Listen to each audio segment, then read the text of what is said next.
अस्सलाम वालेकुम डियर्स। जैसे हमने बॉन्डिंग सीख ली तो आज हम पढ़ेंगे ऑर्गेनिक केमिस्ट्री का। तो क्योंकि हमने बॉन्डिंग इसलिए सीखी तो हमें ऑर्गेनिक का जो केमिस्ट्री है वो हमें समझ आने लगे। तो ठीक है, आज हम ऑर्गेनिक केमिस्ट्री पढ़ने स्टार्ट कर रहे हैं। इंशाल्लाह आपको बिल्कुल समझ आएगा। उसके इंट्रोडक्शन करेंगे, ऑर्गेनिक मॉलिक्यूल्स को पढ़ेंगे, कुछ एक दो थ्योरीज हैं उनको थोड़ा बहुत समझेंगे। और इंशाल्लाह मैं आपको आज ऑर्गेनिक मॉलिक्यूल्स की जो बताऊंगा। आज के बाद आपको कोई भी क्वेश्चन में पूछा जाए कि ऑर्गेनिक मॉलिक्यूल है कि नहीं, तो आप इंशाल्लाह उसकी करेक्ट आंसर देंगे। स्टार्ट करते हैं। हमारे पास सबसे पहले है ऑर्गेनिक केमिस्ट्री लिखा हुआ। ऑर्गेनिक केमिस्ट्री हमारे पास ऑर्गेनिक केमिस्ट्री लिखा हुआ है, तो इसको हमने सही तरह लर्न करना है।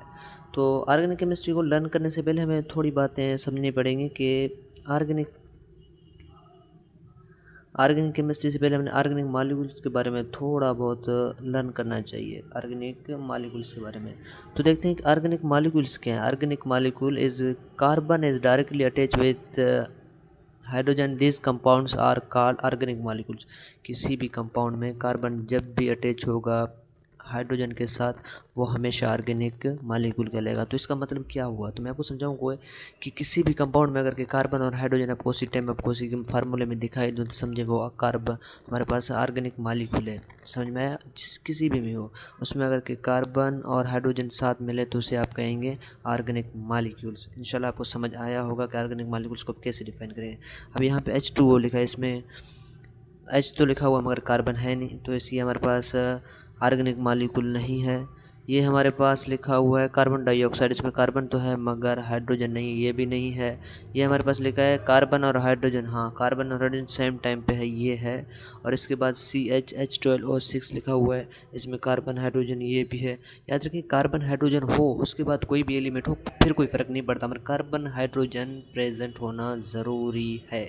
समझ आई थिंक आपको समझ आया होगा। इसके बाद आपको एक एक्सेप्शन बताऊं कि ऑर्गेनिक मॉलिक्यूल को यूँ भी कह सकते हैं, derivative of carbon and hydrogen are also called organic molecules. अब डेरिवेट्स क्या हैं, तो अब याद रखें मैंने आपको जैसे कहा कि कार्बन और हाइड्रोजन हो उसके बाद कोई भी एलिमेंट हो तो आप उसे ऑर्गेनिक केमिस्ट्री में या ऑर्गेनिक मॉलिक्यूल समझ सकते हैं। जैसे आप यहाँ पे देख लें तो कार्बन 2H6Cl लगा हुआ है, एक एलिमेंट और लगा हुआ है, तो इसको भी आप ऑर्गेनिक मॉलिक्यूल समझें क्योंकि इसमें कार्बन और हाइड्रोजन डेरिवेट्स का मतलब कोई और एलिमेंट भी साथ है। जैसे C3H8 फ्लोरीन लिखा हुआ है, इसका मतलब है कि कार्बन है, हाइड्रोजन और उसके साथ कोई और मॉलिक्यूल्स है। तो आई होप आपको ये समझ आया होगा कि ऑर्गेनिक मॉलिक्यूल्स किसे कहते हैं। ऑर्गेनिक मॉलिक्यूल्स उन मॉलिक्यूल्स को कहते हैं जिसमें कार्बन डायरेक्टली अटैच हो या कार्बन के साथ आप हाइड्रोजन हो या फिर उसके साथ ये दोनों चीज़ें हों, इसके बाद कोई भी और चीज़ हो तो फिर भी हम उसे ऑर्गेनिक मॉलिक्यूल कहेंगे। मगर इसकी जो बेसिक इन्फॉर्मेशन चीज़ें हैं वो आपके पास है कार्बन और हाइड्रोजन। याद रखें डियर, जो हमारे पास यहाँ पे कार्बन है इसमें हाइड्रोजन है, ये दोनों इंपॉर्टेंट सी है किसी भी ऑर्गेनिक मॉलिक्यूल के लिए। और हम इस चैप्टर में ज़्यादातर कार्बन की बातें करेंगे क्योंकि हाइड्रोजन एक छोटा मॉलिक्यूल है। ये अगर अपनी लाइन्स में देखा जाता था, अगर हम ग्रुप की बात करें या ग्रुप की बात करें तो वहाँ भी इसकी ज़्यादा डिटेल्स नहीं होती क्योंकि ये छोटा एलिमेंट है। तो हम कार्बन को आगे इसकी प्रॉपर्टीज़ को सही तरह डिस्कस करेंगे। तो डिस्कस करने से पहले हमने आज जो टॉपिक्स पढ़ने हैं वो उसको हमने सही दिमाग में रखना है कि क्या होते हैं क्या नहीं होते हैं। जैसे मैंने अभी आपको ऑर्गेनिक मॉलिक्यूल समझाया तो आपको समझ आया होगा कि ऑर्गेनिक मॉलिक्यूल किसे कहते हैं।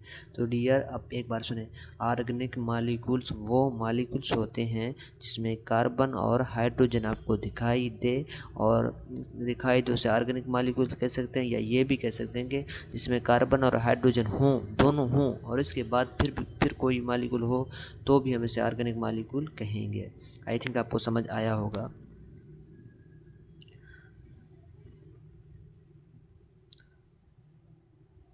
तो हम अभी इनऑर्गेनिक मॉलिक्यूल्स को देखते हैं। तो इनऑर्गेनिक मॉलिक्यूल्स को तो आपको पता चल गया होगा जिसमें कार्बन और हाइड्रोजन साथ कभी भी ना हो, इसे हम इनऑर्गेनिक मॉलिक्यूल कहेंगे। जिसमें हमारे पास है कार्बन डाइऑक्साइड, जिसमें हमारे पास H2O, मतलब कोई भी ऐसा एलिमेंट, ऐसा कोई कंपाउंड जिसमें कार्बन और हाइड्रोजन साथ ना दिखाई दे उसे इनऑर्गेनिक मॉलिक्यूल्स कहेंगे। इंशाल्लाह आपको समझ आया होगा। दोबारा एक बार सुने, ऑर्गेनिक मॉलिक्यूल्स वो मॉलिक्यूल्स होते हैं जिसमें हम कार्बन और हाइड्रोजन को साथ देखते हैं, उसे हम ऑर्गेनिक मॉलिक्यूल कह सकते हैं। या उसके बाद ये भी कह सकते हैं ऑर्गेनिक और मॉलिक्यूल्स वो मॉलिक्यूल्स होते हैं जिसमें कार्बन और हाइड्रोजन हो और उसके बाद कोई भी एलिमेंट हो तो उसे हम ऑर्गेनिक मॉलिक्यूल कहेंगे। अब इनऑर्गेनिक मॉलिक्यूल कौन से होंगे, जिसमें कार्बन और हाइड्रोजन कभी भी साथ ना हो उन्हें हम इनऑर्गेनिक मॉलिक्यूल कहेंगे। याद रखें, इसमें कार्बन और हाइड्रोजन कभी भी साथ नहीं होंगे। ठीक है, ओके, ये आपको समझ आया होगा। तो अभी हम ऑर्गेनिक केमिस्ट्री, अब ऑर्गेनिक इनऑर्गेनिक चीज़ों का पता चल गया। अब हम ऑर्गेनिक केमिस्ट्री को थोड़ा पढ़ेंगे। ऑर्गेनिक केमिस्ट्री क्या है? ऑर्गेनिक केमिस्ट्री क्या है उसे हम थोड़ा समझे। ऑर्गेनिक केमिस्ट्री को, ऑर्गेनिक केमिस्ट्री डियर से दरअसल ब्रांच है कि ऑर्गेनिक केमिस्ट्री ब्रांच है हमारे पास केमिस्ट्री का, जिसमें हम स्टडी करते हैं स्टडी ऑफ हाइड्रोकार्बन्स। हाइड्रोकार्बन्स की मतलब है जिसमें कार्बन और हाइड्रोजन हो। शाबाश, आपको शाबाश पता चल गया। जैसे ऑर्गेनिक मॉलिक्यूल्स को हम स्टडी करते हैं।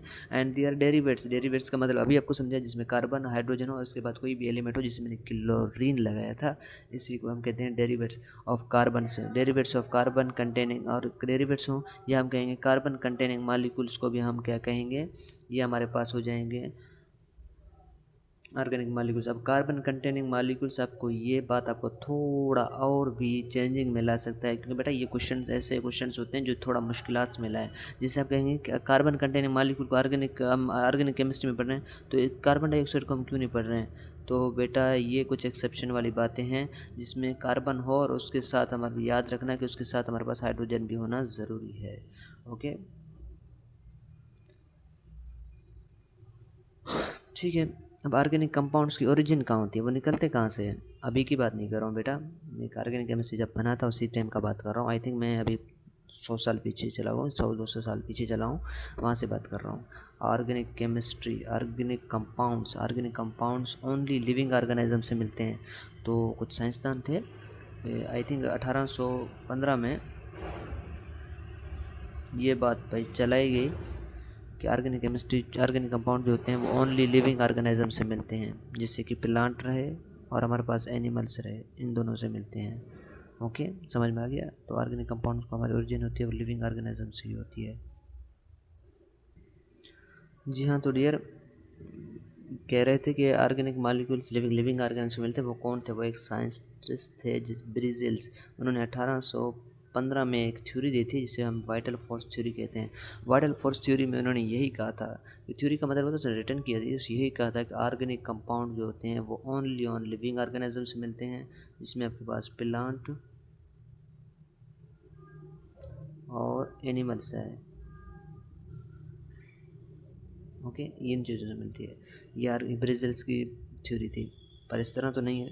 हम आगे भी समझेंगे कि ये किस तरह हुआ, क्योंकि आगे रिजेक्ट क्यों किया, क्योंकि ऑर्गेनिक कंपाउंड्स आजकल लेबोरेटरी में बना रहे हैं, वो कैसे हुआ वो कैसे नहीं हुआ, वो हम आज आगे देखते हैं कैसे हुआ। तो ब्रिजेल्स की थ्योरी यही थी कि वाइटल फोर्स थ्योरी की ऑर्गेनिक कंपाउंड्स लिविंग ऑर्गेनिज्म से ही मिलते हैं।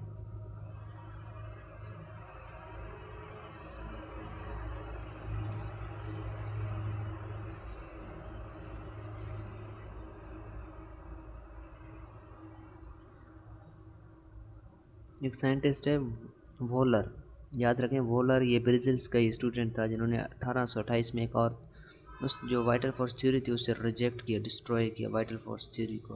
उसने रिजेक्ट किया कि भाई ये गलत है। ये कैसे गलत है? उन्होंने कहा था, जब मैं NH4CnO अमोनियम साइनाइड को देख रहा था, वो एक इनऑर्गेनिक मॉलिक्यूल है, उसको मैंने जब लेबॉर्ट्री में हीट किया तो वो यूरिया में चेंज हो गया, यूरिया में। अब आपको पता है यूरिया तो ओनली ऑन एनिमल से मिलता है। अब एनिमल से यूरिया, और यूरिया हमारे पास एनिमल्स में मिलता है, तो ये हमारे पास लेबॉर्ट्री में कैसे तैयार हुआ? तो इसका मतलब है वोलर साइंसदान ने कहा कि 1828 में कहा, नहीं, इनऑर्गेनिक जो हमारे पास ऑर्गेनिक मॉलिक्यूल्स हैं उन्हें हम लिविंग से भी तो लेते हैं, ये बात सही है, ये गुड है, मगर इन्हें हम लेबॉर्ट्री में भी बना सकते हैं। तो आई थिंक डियर्स आपको एवरीथिंग क्लियर हो गया होगा। अगर कोई चीज़ आपको समझ ना आए तो आप कमेंट सेक्शन में मुझसे पूछ सकते हैं, या कोई भी आपको एक्सेप्शन जिससे आपको कोई चीज़ें समझ ना आए, या इसकी अगली वीडियो का होकर के आपको किसी की ज़रूरत पड़े, किसी को समझना है तो यूँ कंटिन्यू करना है, तो कमेंट सेक्शन में ज़रूर कहें। लाइक, कमेंट और शेयर करें। Thank you. सब्सक्राइब करना ना भूलें।